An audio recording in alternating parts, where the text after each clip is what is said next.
Hey guys, Big Bodsta here. Today we are going to be talking about recoil control, as I have seen a few comments and questions asking about how to improve it and just how to control it. When we're talking about recoil, we want to look at the weapon stats to start off. There are three main factors when talking about your recoil. You have your vertical recoil, your horizontal recoil, and your first shot kick. These are the three things to consider when you're thinking about your recoil. So the first one is vertical recoil. So your vertical recoil will be sending your gun up into the air when you're shooting. Your horizontal recoil will bounce around side to side. Your first shot kick is pretty much vertical recoil, but essentially it's jolting you for the first shot that comes out of your gun. It's essentially a head start to your recoil. So the M4 actually has really good recoil control for one of the starting weapons. As you can see, the vertical recoil is at 1.53 and the horizontal is at 0.64. So that essentially means when we shoot, you can see that the gun isn't really swaying or going left and right when we are shooting, just because our horizontal recoil is so low. Seeing that we do have a decent amount of vertical recoil, you can see how much the gun wants to shoot up, as well as the first shot kick. Just by firing that one bullet, that's essentially giving us that 1-to-1 ratio. So with this recoil pattern for this gun, the main way you want to try and control it is by pulling down on your mouse while you're firing. That way you can keep your shots on target. So I'll try and get some live shots in right now with me trying to control the recoil of this M4. Essentially, I will just be dragging my mouse down as I'm shooting.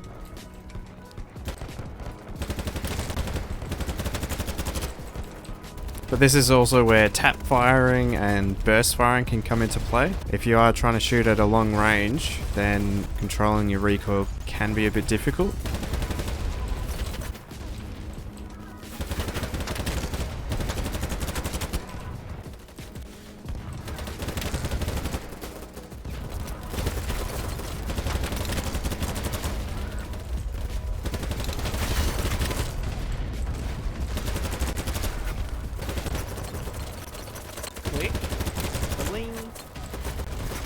That was some kills without any attachments. So horizontal recoil is much harder to control than your vertical, seeing that horizontal will shift your gun left and right, where the vertical recoil is just going to go straight up. It's not going to go up and down. You want to try and negate as much horizontal recoil as possible. Looking at the M4, 0.64 is actually pretty decent. We want to try and really negate some of the vertical recoil. So if we use one of my personal favorite grips, the SE5 grip, we're negating 0.11 on the vertical recoil and we're still losing a little bit of the horizontal. And the only negatives that we get is a little bit of a running speed slow. If you do chuck on a grip like this and you're still having trouble, try looking even further for something like the vertical grip, which the vertical grip is one of the main ones to counteract vertical recoil. As you can see, it does another -20, where on base, the vertical drops 0.31 off your vertical recoil.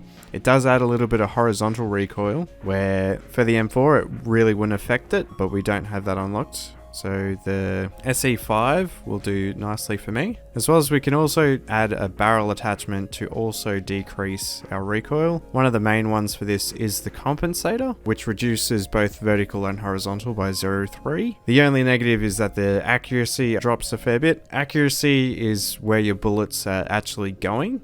So you're aiming and then your bullets can spread slightly around where you're actually aiming. So that's what accuracy does. And then you have attachments which actually make your recoil worse, like the short suppressor. You're getting extra recoil in exchange for having a no muzzle flash and reduced sound of your weapon, which is really handy. But for now, for demonstration, we will be using the compensator because that reduces both our recoil. We're only reducing our accuracy. Let's see what the numbers are. So from vertical of 1.53 and horizontal of 0.64, we're going down to 1.39 and 0.56, and our first shot kick is staying the same. That's not adjusted. Magazines can also adjust this as well, as this quick AMAG increases our recoil by 0.03. So I'll actually take that off just to try and reduce our recoil to pretty much nothing. So now, if we shoot at a wall without controlling my recoil, You can still see it's going up, but it's not jumping to the side as much as that it was before. And now if I try and control it, I should have very easy time trying to keep it. I'll try and keep it on that. So by putting attachments like that on your weapon, you're able to take control of your weapon a little bit more. Oi, big boy Bez, you should join our big clan, mate. Oh yeah, why's that? Because you're a big boy. Oh yeah? Hehe. No!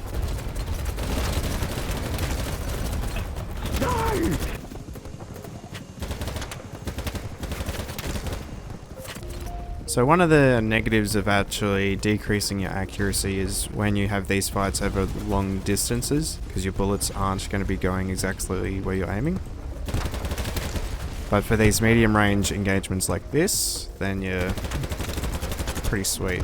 Now if we quickly look at another gun, the Ak15, which is one of the first unlocks, you can instantly see that the horizontal and vertical recoil jump significantly compared to the M4. But the trade-off is that we're going up a damage category, reducing how many rounds it takes to kill someone. So seeing that this gun on base has tremendous amount of horizontal recoil, we want to try and nip that in the butt as best as we can, because if you have a look, if we stick to this line,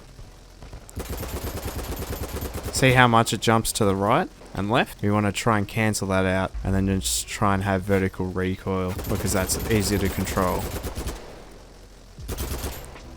So if I'm trying to aim at the middle and see how we're jumping all over the place, that's because the horizontal recoil is harder to control than the vertical, and we're not really going to be on target. So looking back at the Ak15, when we're looking at this recoil, we really want to try and negate the horizontal as best as we can, even if it does compromise our vertical a little bit. The DGN-308 negates some horizontal and vertical, so that could be nice. But one of the main ones for your horizontal recoil will be a flash hider, reducing it by 0.42 and actually buffing our accuracy. Now this does increase your vertical recoil significantly on the other hand, bringing it up to 2.24. We'll have a look at our underbarrel attachments. So right now I only have the B25 URK, which decreases our vertical recoil and horizontal recoil, so we'll chuck that on. And just looking at the SE5 grip for later on,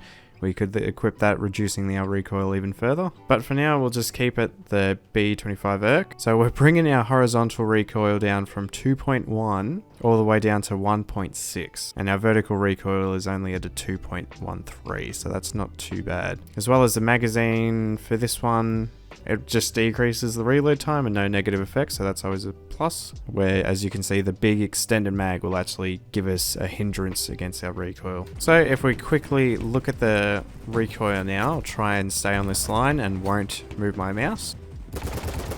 We can see that the recoil is staying more on the line compared to before. So now that we've got the horizontal in check, we can pull our mouse back down and try and keep our sight in the same spot. So with the Ak15, it's actually good not having attachments with it when you start out, because you have to get used to how much the thing kicks. And then when you do unlock the attachments, you know, then you can improve your aim. Because the main thing with this gun and some of the other high damage weapons, most of them do have high amounts of recoil. Where a lot of the time, like even that, even then, I'll leave that in. Because it shows you how recoil can stuff up your aim when you're aiming at a target. One of the main negators of horizontal recoil for your underbarrel is actually the BCM gunfighter. Sure, it is the best in the class for it. Yep. So this is as low as we can get our horizontal, I'm pretty sure, with the Ak15. So let's try it out. Now, if you are on the side that you are thinking you're losing a lot more gunfights because of damage, then I suggest trying out these heavier assault rifles with higher damage. On the contrary, if you are not hitting your targets, I do recommend using guns with less recoil because they are easier to control.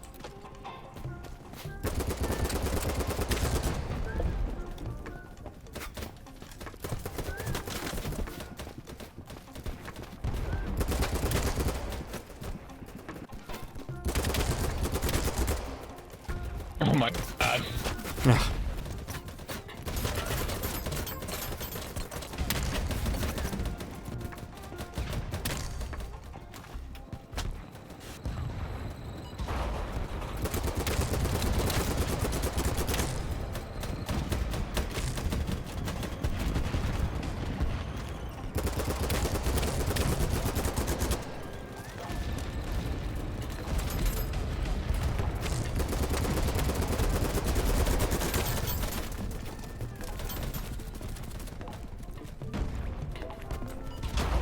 Oh, damn.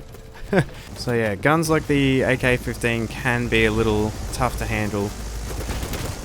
That just comes into play where you use them. You're going to be more effective at medium to close range with these type of weapons, and then more effective with more accurate weapons over longer distances. So other guns that we can look at are the UMP-45. This gun has pretty much no recoil at all at 0.9 on vertical and 0.5 on horizontal. And this is without any attachments. You can see straight away how little that moves upwards and sideways compared to something like the AK. So when you are actually trying to control the recoil, it is a lot easier than the other weapons. Just because it's really not going to try and fight you into aiming up or sideways. No! Oh shit! Bad luck. Most of the SMGs actually have decent amount of recoil control. If you are struggling to control recoil, I would suggest trying out the SMGs.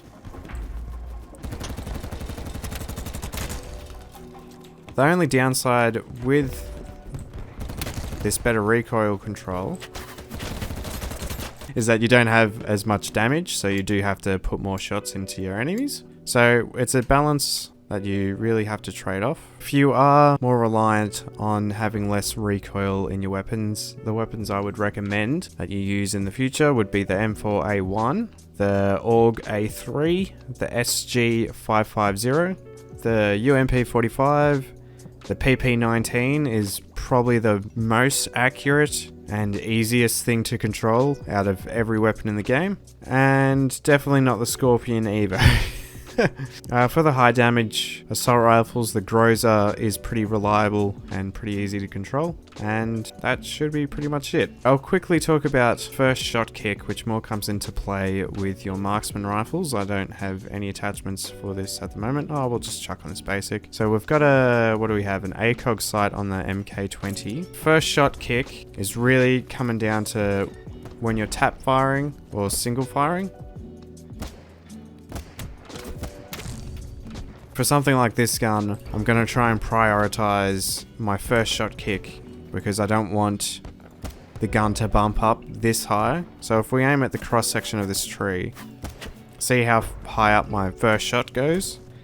So if we reduce our first shot kick, then it won't go up as high. So then we can get a second follow-up shot a lot easier. But that's pretty much it, guys. I hope this video helps at least someone out, and if you have any questions, I'll be happy to answer them in the comment section below. If you think a friend might find this helpful as well, please link them the video, and don't forget to subscribe for more upcoming BattleBit Remastered content like this. Thanks for watching, and I'll catch you in the next one.